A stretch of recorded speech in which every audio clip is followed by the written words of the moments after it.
Est-ce que tu en as marre de passer des centaines d'heures à faire de la prospection immobilière avec des résultats peu probants?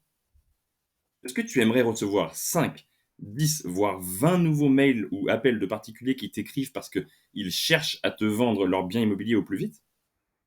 Auquel cas, ta marge de négociation serait forcément infinie puisque c'est eux qui viennent vers toi pour vendre leur maison. J'appelle ça l'effet accélérateur.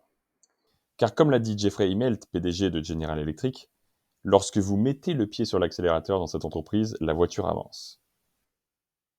Ce sont des chiffres qui vous paraissent sûrement absurdes ou trop beaux pour être vrais. Et pourtant, notre entreprise est la preuve vivante que c'est possible. La vérité est que lorsque la plupart des marchands de biens appuient sur la pédale d'accélérateur, la voiture peut avancer ou non. Et si elle le fait, elle peut ne pas aller dans la direction attendue ou souhaitée. Même les marchands de biens qui réussissent à faire avancer la voiture pendant un certain temps vivent dans la peur constante que la voiture puisse s'arrêter à nouveau à un moment donné. Pour de nombreux marchands de biens, la plupart d'entre eux en fait, car seulement 3000 marchands de biens sur 30 000 sont marchands de biens à titre professionnel, voici la réalité à laquelle ils sont confrontés. Chaque jour, l'expérimentation de la prospection, l'espoir de la négociation et la détermination à obtenir un financement affrontent le froid inconnu et inattendu, et avec de la chance, la voiture peut ainsi avancer aujourd'hui. Si ça n'avance pas aujourd'hui, peut-être que ça avancera demain. Peut-être que ça ira dans la bonne direction et peut-être que ça durera plus longtemps qu'une courte période. Mais qui sait? Seuls les marchands de biens disposant d'un système prévisible pour attirer des vendeurs et avoir leurs offres d'achat acceptées peuvent dire: quand j'appuie sur l'accélérateur, cette voiture avance.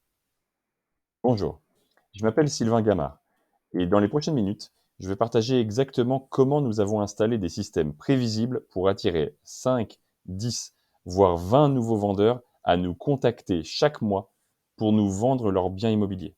Et on va vous montrer comment vous pouvez y arriver aussi. Je vais également partager avec vous la plus grosse erreur que commettent la plupart des marchands de biens lorsqu'il s'agit d'attirer des vendeurs, les deux choses que les marchands de biens millionnaires présentent dans leur entreprise et que les losers ne présentent pas, et un système simple et prouvé en 4 étapes qui génère des prospects et comment vous pouvez commencer à le mettre en œuvre dès maintenant au sein de votre entreprise. Ce sont exactement les mêmes stratégies que j'ai utilisées pour développer mon activité de marchand de biens et que j'ai aidé d'autres personnes à développer leur activité de marchand de biens de la même manière.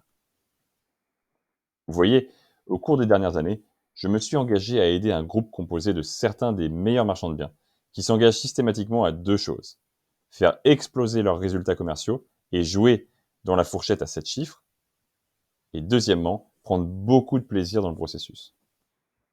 Donc, si vous êtes un marchand de biens qui cherche un moyen prévisible de générer des vendeurs à la demande et de faire exploser votre entreprise, alors vous êtes au bon endroit et vous allez adorer ce que je suis sur le point de partager avec vous.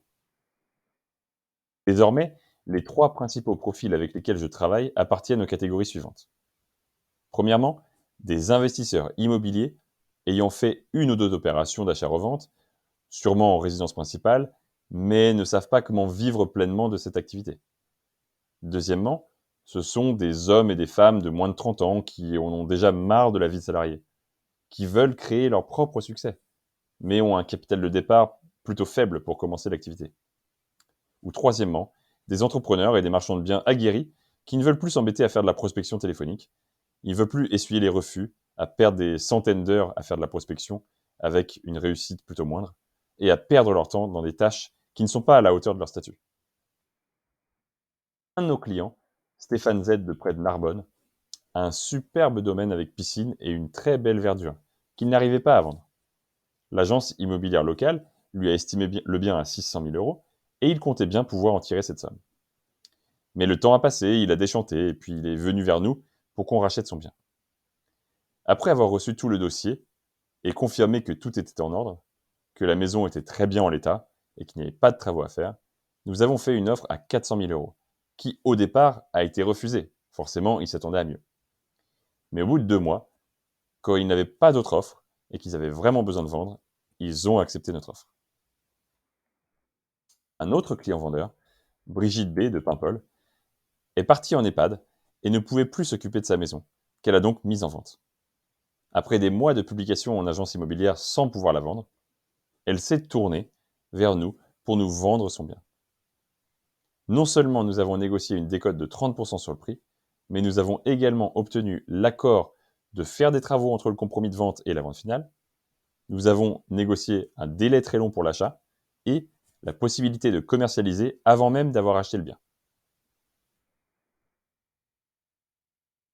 Un autre client, Monsieur D de Loudéac, avait des problèmes de santé et des impayés de ses locataires.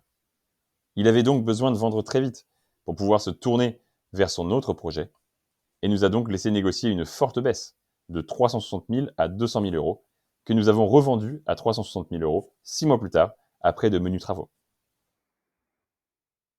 La meilleure chose à propos de ce système de prospect entrant, c'est qu'il cible les clients prêts à vous vendre maintenant. Ça fonctionne avec tous les budgets et c'est basé sur des résultats prouvés. Dans le secteur des marchands de biens, je suis sûr que vous avez remarqué que les gens appartiennent à l'une de ces deux catégories. Il y a les losers, des gens qui gagnent un peu d'argent parfois et pas d'argent la plupart du temps, ou qui passent beaucoup trop de temps à gagner trop peu. Et il y a les winners, des gens qui ont explosé le game, qui gagnent de plus en plus d'argent et qui y passent de moins en moins de temps. Qu'est-ce qui fait que certains marchands de biens gagnent des millions, s'achètent des yachts, travaillent à distance et créent de la richesse, tandis que d'autres marchands de biens gagnent moins que s'ils travaillaient en CDI à temps plein et ont du mal à payer leurs factures? Après avoir parlé à des dizaines de marchands de biens et travaillé nous-mêmes dans ce secteur pendant des années, j'ai réalisé que les winners ont deux éléments clés en place que les losers n'ont pas. Et la vérité, c'est que si vous disposez de ces deux éléments dans votre entreprise de marchand de biens, il devient très facile et prévisible de passer à un CA à 1 million d'euros ou plus. La meilleure façon de vous expliquer ça, c'est de vous raconter comment les frères Wright ont inventé le premier avion volant au monde. En 1903, la course était lancée partout dans le monde pour inventer le premier avion capable de voler. Et la plupart des gens sont devenus complètement obsédés par le moteur. Les gens ont commencé à construire des moteurs de plus en plus gros, avec de plus en plus de puissance, et à les attacher à des avions en ignorant complètement l'aérodynamique et les ailes. Ça a donné naissance à certains des moteurs les plus puissants que le monde ait jamais vus, mais ça a également abouti à des avions qui ne pouvaient pas décoller et étaient superbes à regarder, mais complètement inutiles. Les frères Wright ont adopté une approche différente. Alors que le monde entier était obsédé par les moteurs, les frères Wright étaient obsédés par l'avion et son aérodynamique. Ils se sont d'abord concentrés sur un avion capable de planer sans moteur, puis, lorsqu'ils ont eu la bonne recette, ils y ont attaché un moteur ordinaire. Et voilà, le premier avion volant au monde a été inventé. Maintenant, je veux que vous fassiez une pause un instant et que vous réfléchissiez longuement au point suivant, car il est très important. Et c'est presque exactement le contraire de ce que tout le monde vous dit. Aujourd'hui, dans le secteur des marchands de biens, nous répétons l'histoire de l'obsession des moteurs. La plupart des marchands de biens sont obsédés par le volume de prospection à faire pour obtenir une offre acceptée de la part d'un vendeur. Et ils ignorent complètement qu'il n'y a pas besoin de faire de la prospection pour obtenir des vendeurs motivés à vous vendre leurs biens tout de suite. La plupart des marchands de biens sont obsédés par leur routine matinale pour chasser les meilleures offres de biens sur le bon coin avant tout le monde. Ils sont obsédés par la nouvelle façon d'augmenter leur productivité d'appel de prospection. Ils sont obsédés par la meilleure tenue à mettre pour aller en visite et la plus belle lettre d'offre d'achat à faire, alors qu'en réalité, ils attachent un moteur plus gros et plus puissant à un avion fondamentalement défectueux. Maintenant, vous vous rappelez ce que je vous ai dit? Les marchands de biens qui passent la ligne d'arrivée ont deux choses en place que les losers n'ont pas. Eh bien, ces deux choses sont un trafic Internet de haute qualité, de conversion et ciblé, et un système qui convertira ce trafic en vendeurs impatients de vous vendre à tout prix. Parce que ça se résume à ça finalement. Si vous ne pouvez pas vous payer payez pour acquérir un nouveau client qui souhaite vendre son immobilier à un marchand de biens, alors vous n'avez pas d'entreprise, vous n'avez pas lieu d'être finalement. Vous n'avez pas à être marchand de biens. Passons maintenant aux choses sérieuses et montrons exactement comment vous pouvez obtenir un système prévisible pour générer des prospects prêts à vous vendre leurs biens immobiliers dès aujourd'hui. Il n'y a que deux choses qui comptent dans une entreprise de marchand de biens. Premièrement, c'est recevoir des offres de biens immobiliers à vendre, ce qu'on appelle les pépites. Et deuxièmement, acheter ces biens immobiliers à un prix très intéressant. Si vous ne gagnez pas les revenus souhaités dans votre activité de marchand de biens, laissez-moi vous poser ces deux questions. Premièrement, combien d'acquisitions immobilières avez-vous faites au cours des 3 derniers mois? Et deuxièmement, qu'avez-vous fait au cours des 3 derniers mois pour promouvoir et générer des pépites à acquérir? Vous voyez, dans le métier de marchand de biens, il est facile de se laisser distraire par toutes ces activités et ces nouveaux objets brillants, ce qu'on appelle le fameux Shiny Object Syndrome. Mais la réalité est qu'il vous suffit de faire ces deux choses. Les marchands de biens qu'on appelle winners, les millionnaires et avec une grosse liquidité, ont une méthode prévisible pour générer des clients vendeurs et ils connaissent ces deux chiffres.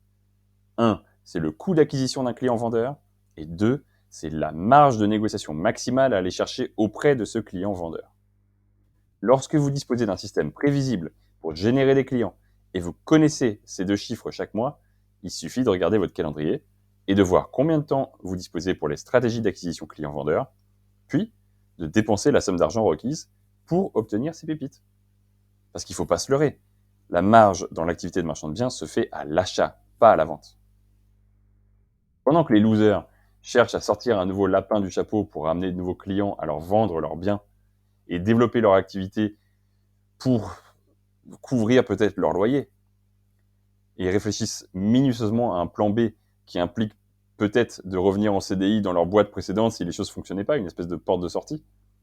Les winners, eux, dépensent une somme d'argent prévisible pour générer un nombre prévisible de visites de biens, un nombre prévisible de nouveaux clients vendeurs et un montant prévisible de nouveaux bénéfices. Tout cela est planifié en avance. Monsieur Leger de Plouay voulait nous vendre car il voulait passer à autre chose assez rapidement. Mais son commerce étant encore en activité, il ne voulait pas mettre son bien commercial en vente via une agence immobilière traditionnelle qui allait faire du bruit et faire jaser le quartier, ce qui aurait nui à son commerce.